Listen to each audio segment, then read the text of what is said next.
Today we have another care video for these cute snake plants, Sansevieria kirkii Coppertone and Sansevieria kirkii Silver Blue.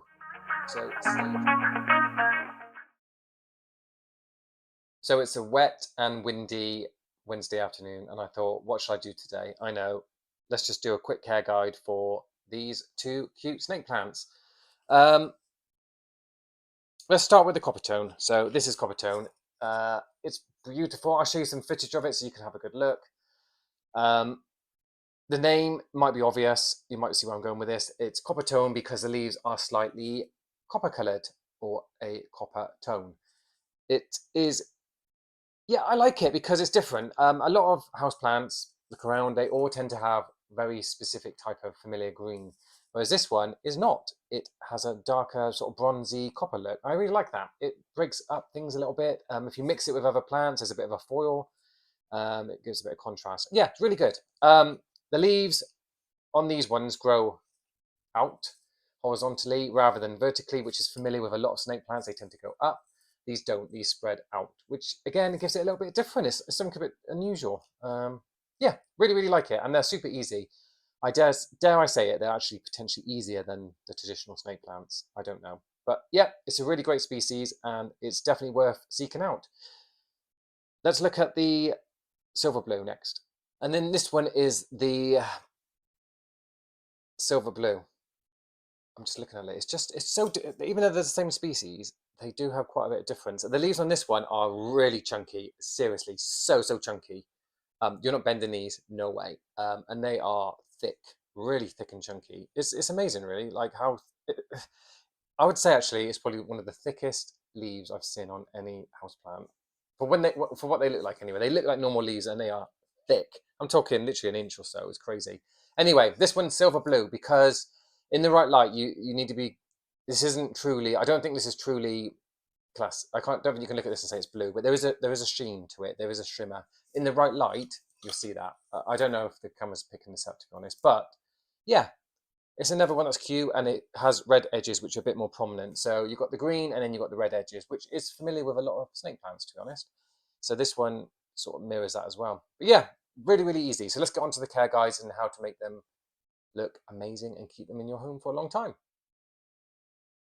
Snake plants often get a reputation as being low light suitable houseplants. And yes, absolutely, you could grow these in a low light location in your home for a couple of months. These plants look great because of the colouring in their leaves, the silvery blue and the Coppertone. If you put them in if there's not enough light, their colouring starts to fade out and they get a washed out appearance. And then after about a year, maybe less, they start to go a bit sickly and sort of fall apart, basically. You might get your mileage will vary. You may get a little bit longer. I don't know, but they just last a long time. So people think they're low light houseplants when really that's not what they want. They actually want as much light as possible, ideally. So full sun, bright light, bright indirect, all perfect. Those are the things that you should be providing these plants for the best results. So yeah, go for that. Avoid low light and medium light levels. It's just not enough. You don't need much water. They're small, okay? So this is one of the smaller snake plant species. They can spread, and of course they can get bigger. Of course they will. But compared to some of the others that you can get immediately, they're a lot smaller. They don't need as much water. And especially on the Silver Blue, the leaves are so thick, they store so much water. They are a true succulent. They do not need heavy amounts of watering. So do go easy. As I would say with most snake plants, the main weakness they have are either freezing temperatures. They don't particularly like that. In fact, they hate it. So that's their weakness, don't. And overwatering. Don't overwater your snake plants. They will rot. And there's no exception.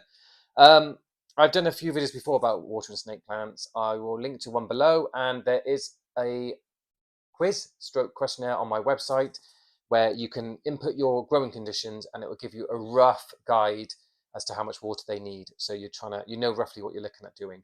But as a general rule, you want to water them and then wait until the potting mix completely dries out before you water them again. That's what I do, and that's what I'd recommend. It stops any accidents and it just keeps them looking and growing how you want them to.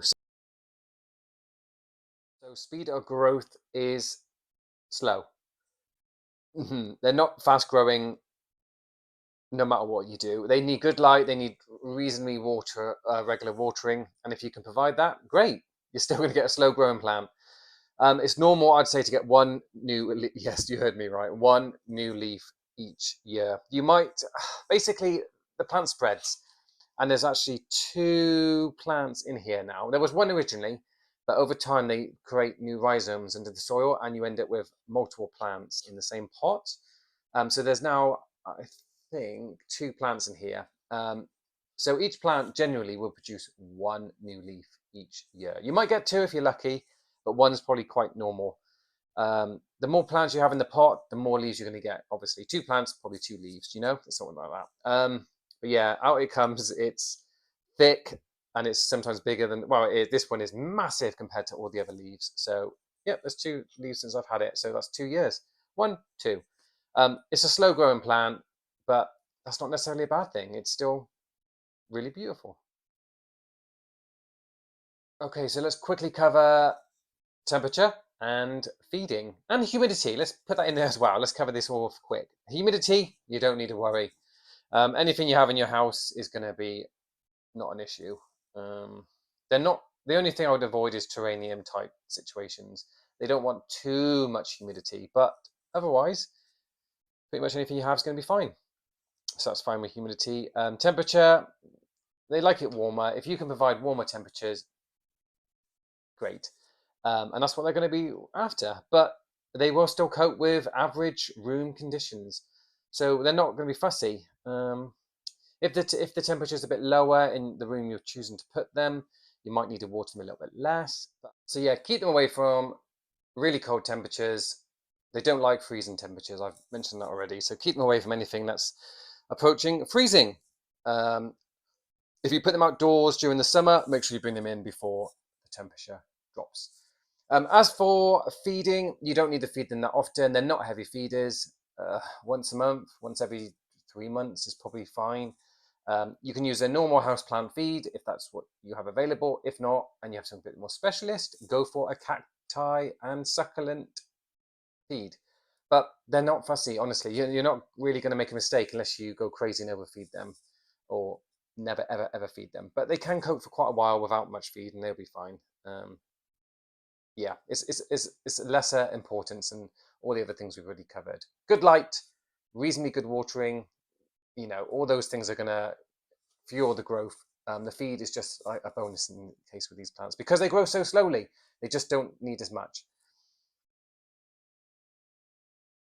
There are a couple of problems that each one can have, and I'll quickly cover those off now. But I'm hopeful you don't have these issues, but if you do, this is why it happens and what to do. So, the silver blue. Sometimes the edging can come away, which is really disappointing, but they seem to crisp up for some reason, and it's easy for them to come up. I don't know if you can see. I'll show you some close-ups. There's nothing you can do once that's happened. Just trim them off. I suspect it happens because they've been knocked or damaged. So just be careful how you handle the plants and what you put them near. But yeah, once they start, there's not much you can do about it. So I just trim them off or just leave them alone if it doesn't bother you that much.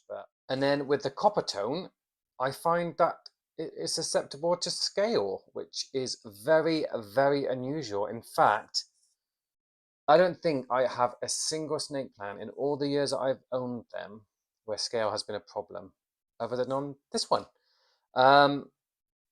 Yeah, it's really weird. But the leaves are quite thick, they're quite chunky.